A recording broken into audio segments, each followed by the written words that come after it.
दिग्विजय महाविद्यालय स्वशासी विज्ञान महाविद्यालय के इस वार्षिक उत्सव और पदक वितरण समारोह में उपस्थित हमारे सभी वरिष्ठ साथी, जिलाध्यक्ष कोमल सिंह राजपूत जी, हमारे वरिष्ठ नेता खूबचंद पारक जी, पूर्व जिलाध्यक्ष संतोष अग्रवाल जी, सचिन बघेल जी, बैंक के अध्यक्ष राजेंद्र गोलछा जी, महामंत्री अतुल रायजादा जी, समिति के अध्यक्ष प्राचार्य सुचित्रा गुप्ता जी, शिव वर्मा जी, पार्षद सौरभ कोठारी जी, महामंत्री। विधायक के नाते जब मैं राजनांदगांव दिग्विजय महाविद्यालय की बात करता हूँ, ये बात बताते हुए मुझे गर्व होता है कि यहाँ के छात्र छात्राएं राष्ट्रीय और अंतर्राष्ट्रीय स्तर में भी अपनी पहचान बनाने में सफल हुई हैं। यहाँ के स्टाफ को, यहाँ के प्रिंसिपल और सारे टीम को मैं बधाई दूंगा। आपने एनईपी न्यू एजुकेशन पॉलिसी, जिसकी आवश्यकता देश को है, युवकों को है, उस न्यू एजुकेशन पॉलिसी को 2022 से क्रियान्वयन करने का काम दिग्विजय महाविद्यालय ने किया है। और ये छात्रों के लिए, चाहे कॉम्पिटिटिव एग्जाम में जाए, पीएससी में जाए या रोजगार मूलक कामों के लिए जुड़े, न्यू एजुकेशन पॉलिसी उसको आगे बढ़ाने में मदद करता है। इसलिए यहाँ की पूरी टीम को मैं बधाई देना चाहूँगा। ये परिसर दिग्विजय महाविद्यालय की इसकी पृष्ठभूमि, मैं पूरे छत्तीसगढ़ में और पूरे हिंदुस्तान में अलग अलग महाविद्यालय के परिसर में गया हूँ, पर इतना शानदार सरोवर के बगल में महल के परिसर में ऐसा शानदार परिसर मैंने हिंदुस्तान में कहीं नहीं देखा है जो दिग्विजय महाविद्यालय की आपका परिसर है। छात्र छात्राएं यहाँ पे पढ़ रही है और यहाँ के बच्चे, वो चाहे पीएससी के एग्ज़ाम हो या दूसरे कॉम्पिटिटिव एग्ज़ाम, उसमें आगे बढ़ के, और अभी मुझे बताएगा कि स्पोर्ट्स के क्षेत्र में आप यहाँ के छात्राओं ने राष्ट्रीय स्तर में राष्ट्रीय खेल गेम में स्वर्ण पदक प्राप्त किया है। ये निश्चित रूप से यहाँ के महाविद्यालय में ये जिस प्रकार आप लोगों को प्रशिक्षित किया जा रहा है, जब और कितना विवेकशील था,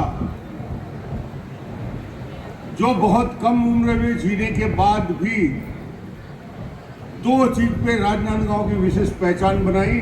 खुद वो हॉकी के बहुत अच्छे खिलाड़ी थे, इसलिए छत्तीसगढ़ में राजनांदगांव हॉकी की नर्सरी है। और दूसरा, एजुकेशन पे स्वयं दिग्विजय दास जी न केवल शिक्षा के लिए बहुत जागरूक रहते थे, विदेश में जाके शिक्षा ग्रहण किया और उनकी कल्पना थी महान दिग्विजय दास जी की कि राजनांदगांव के बच्चे अच्छे एजुकेशन दें। और मुझे नहीं लगता कि हिंदुस्तान में कोई ऐसा उदाहरण होगा कि किसी राजा ने पूरा का पूरा परिसर महाविद्यालय के लिए, छात्रों के लिए दे दिया है। वो अकेला राजनांदगांव है जिस पे शिक्षा के लिए पूरा का पूरा राजमहल उन्होंने दिया।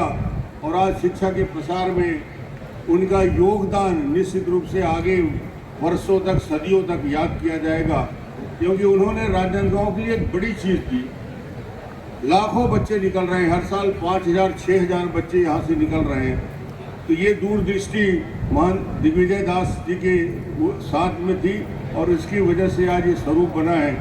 मुझे लगता है ये परिसर अपने आप में देश में चर्चा में रहता है। इस परिसर में जब हम घुसते हैं, आगमन होता है, तो पहले प्रचार की बात होती है। ये गौरवशाली महाविद्यालय जिसमें बलदेव प्रसाद मिश्रा जी प्राचार्य की हैसियत से काम किए हैं, किशोरी लाल शुक्ला इस महाविद्यालय में प्राचार्य थे, अवैतनिक किशोरी लाल जी यहाँ पे प्राचार्य की हैसियत से काम किए।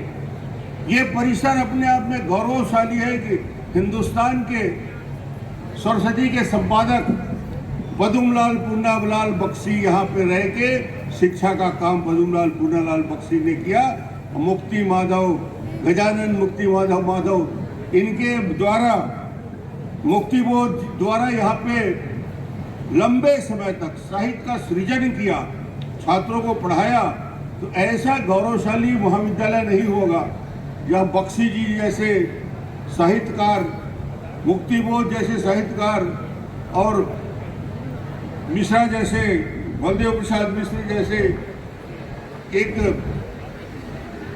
अद्भुत विद्वान व्यक्ति, दो विषय मुझे लगता है कि यहाँ के छात्रों के लिए जिसका दूरगामी परिणाम होगा, आज उस बात की चर्चा मैं करना चाहता हूँ छात्रों से, छात्राओं से। राजपुर में आपने नालंदा परिसर देखा होगा। नालंदा परिसर में 24 घंटा पीएससी, यूपीएससी और दूसरे कॉम्पिटिटिव एग्जाम के लिए बहुत बेहतर लाइब्रेरी, बहुत अच्छा परिसर और 24 घंटा खुलने वाला लाइब्रेरी नालंदा परिसर चलता है। यहाँ भी 11 करोड़ की लागत से नालंदा परिसर राजनांदगांव में स्थापित होगा। ये शीघ्र आपके लिए, युवा पीढ़ी के लिए, जहाँ आपको वो सारी किताबें उपलब्ध रहेगी, सारे पीएससी, यूपीएससी के और दूसरे कॉम्पिटिटिव एग्जाम के सारे किताबें और वहाँ उपलब्ध रहेगी। आप उस परिसर में रात में और दिन में पढ़ सकते हैं। इसकी तैयारी हो गई है, बजट में इस बार का प्रावधान उसका किया जाएगा और वो आपको स्वीकृत किया जाएगा। प्रयास का एक हमारा केंद्र है जो पीईटी, पीएमटी एग्जाम के लिए बच्चों को रह के आवासीय विद्यालय का काम करता है।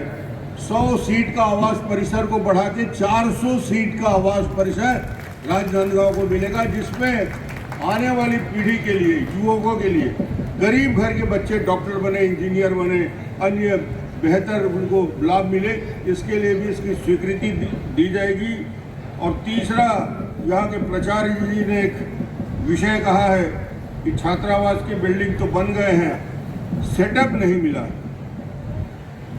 एक बार आपने मुझसे सेटअप की बात कही थी बहुत पहले, उस समय 38-40 का पूरा पोस्ट एक साथ आपको मिला था। अभी आपने छात्रावास, बॉयज और गर्ल्स हॉस्टल के लिए सेटअप मांगा है, वो पूरा का पूरा सेटअप इस बजट में स्वीकृत किया जाएगा। आप लोगों ने इतना ही मांगा, इसलिए इतना ही दे रहा हूँ, बाकी आगे हिसाब कर लेंगे। धन्यवाद।